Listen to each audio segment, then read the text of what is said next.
ओम शांति।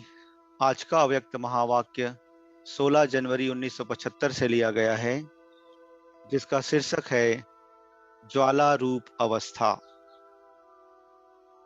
विश्व परिवर्तन के आधार मूर्त सर्व संबंधों तथा प्रकृति के सर्व आकर्षणों से उपराम आकर्षण मूर्त बाप दादा ज्ञान रत्न वत्सों से बोले, अपने को नयनों में समाये हुए नयनों के नूर व नूरे रत्न समझते हो?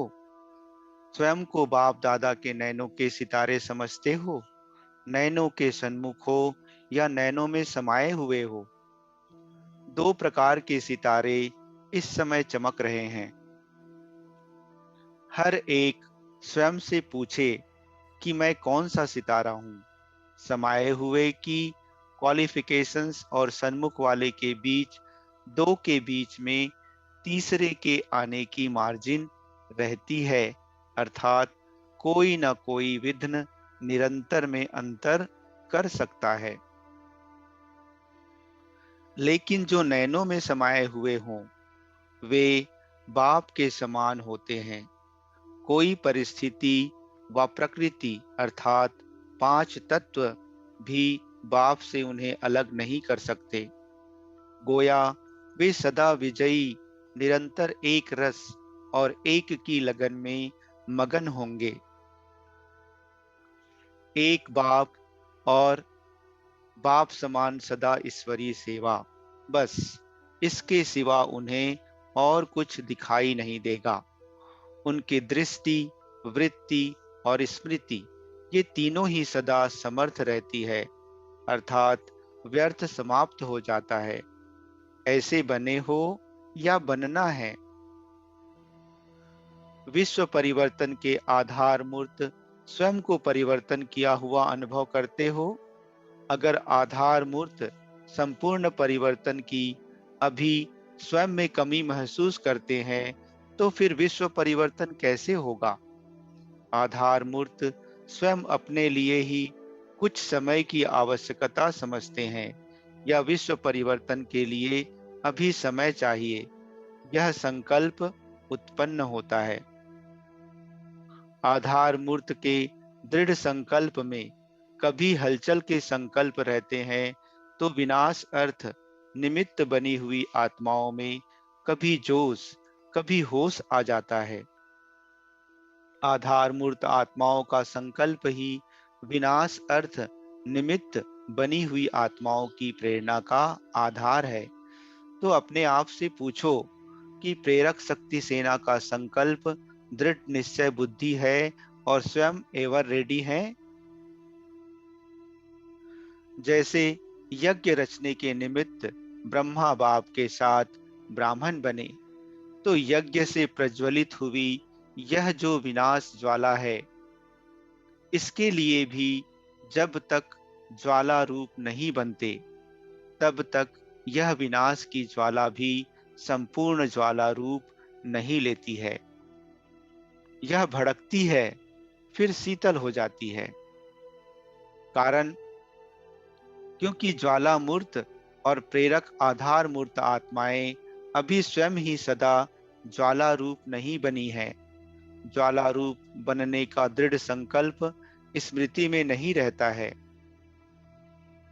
ज्वाला रूप बनने का मुख्य और सहज पुरुषार्थ कौन सा है? बच्चे कहते, मेरा तो एक शिव बाबा। बाबा कहते, यह स्मृति सदा रहे। इसके लिए भी कौन सा पुरुषार्थ है? अब लास्ट विशेष पुरुषार्थ कौन सा रह गया है? बच्चे कहते, उपराम अवस्था।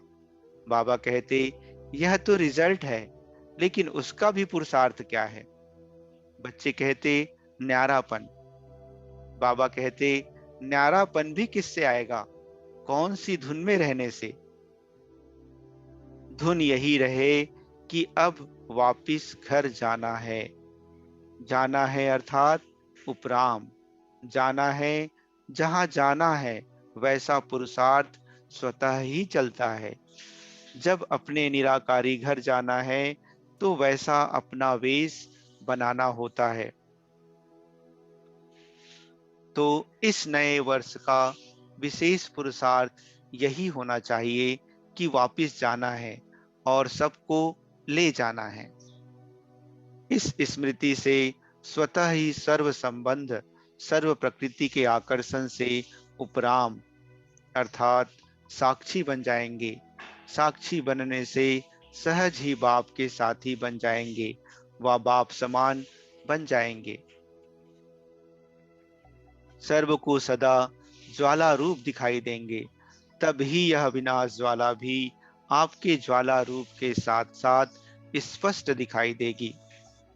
जितना स्थापना के निमित्त बने ज्वाला रूप होंगे, उतना ही विनाश ज्वाला रूप में प्रत्यक्ष होगा। इस दृढ़ संकल्प की तीली लगाओ, तब विनाश ज्वाला भड़केगी। अभी शीतल रूप में है, क्योंकि आधार मूर्त भी पुरुषार्थ में शीतल है। संगठन रूप का ज्वाला रूप विश्व के विनाश का कार्य संपन्न करेगा। अल्प आत्माओं का दृढ़ संकल्प अल्प काल के लिए कहीं कहीं विनाश ज्वाला भड़काने के निमित्त बना है, लेकिन महाविनाश और विश्व परिवर्तन संगठन के एक श्रेष्ठ संकल्प के सिवाय संपन्न नहीं हो सकता। इसलिए इस वर्ष में अपनी लास्ट स्टेज सर्व कर्म बंधनों से मुक्त कर्मातीत अवस्था, न्यारे और प्यारेपन का बैलेंस सदा ठीक रहे, ऐसी निराकारी स्टेज संगठन रूप में बनाओ। तब विनाश के नजारे और साथ साथ नई दुनिया के नजारे स्पष्ट दिखाई देंगे। सबको इस वर्ष यह पुरुषार्थ करना है। यह लास्ट पुरुषार्थ से ही स्वयं की और विनाश की गति फास्ट होगी। संकल्प चलता है या समाप्त हो गया है, घबराते तो नहीं हो ना कि क्या होगा, कैसे होगा, अगर और मगर तो नहीं आता। अगर ना हुआ तो कोई कहता है मगर होना ही है, कोई अगर कहता है लेकिन होगा क्या। कई समझते हैं कि बाप तो अव्यक्त हो गया, व्यक्त में सामना करने वाले तो हम ही हैं। लेकिन आप भी अव्यक्त हो जाओ, अर्थात कोई भी सामने आए तो व्यक्त भाव की बात उन्हें दिखाई ना दे या करने की हिम्मत ना हो। औरों के भी व्यक्त भाव को मिटाने वाले अव्यक्त फरिश्ते बन जाओ। ऐसी अव्यक्त स्थिति व वायुमंडल अर्थात पांडवों का किला बनाओ, तो यह हलचल समाप्त हो जाएगी। बाप दादा अंत तक आपके साथ है और सदा बच्चों के ऊपर स्नेह और सहयोग की छत्र छाया के समान है। इसलिए घबराओ मत। बैकबोन बाप दादा सामना करने के लिए किसी भी व्यक्ति द्वारा समय पर प्रत्यक्ष हो ही जाएंगे और अब भी हो रहे हैं। अच्छा, ऐसे सदा हिम्मत और उल्लास में रहने वाले, हर परिस्थिति में श्रेष्ठ स्थिति में रहने वाले, प्रकृति के सर्व आकर्षणों से परे रहने वाले, रूहानी बाप के रूहानी आकर्षण में रहने वाले, रूहानी आकर्षण मूर्त, सदा निश्चिंत और निश्चय बुद्धि बाप के सदा साथी, सर्व के सदा स्नेही और सहयोगी आत्माओं को बाप दादा का याद प्यार और नमस्ते। अव्यक्त वाणी की कुछ मुख्य बातें। पहला, इस नए वर्ष का विशेष पुरुषार्थ यही होना चाहिए कि वापिस घर जाना है और सबको साथ ले जाना है। इस स्मृति से प्रकृति के सभी आकर्षणों से तथा सभी संबंधों से उपराम हो जाएंगे और साक्षी एवं निराकारी बन जाएंगे।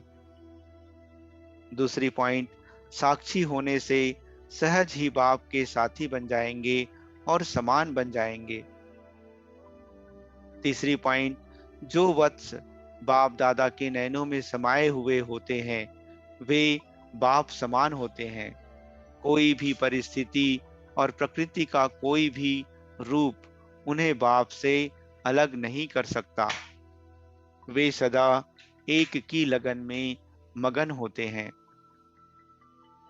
चौथी पॉइंट, किसी भी परिस्थिति में घबराओ मत, क्योंकि बाप दादा का स्नेह छत्र छाया के समान है और वे कभी भी किसी व्यक्ति द्वारा प्रत्यक्ष हो जाएंगे।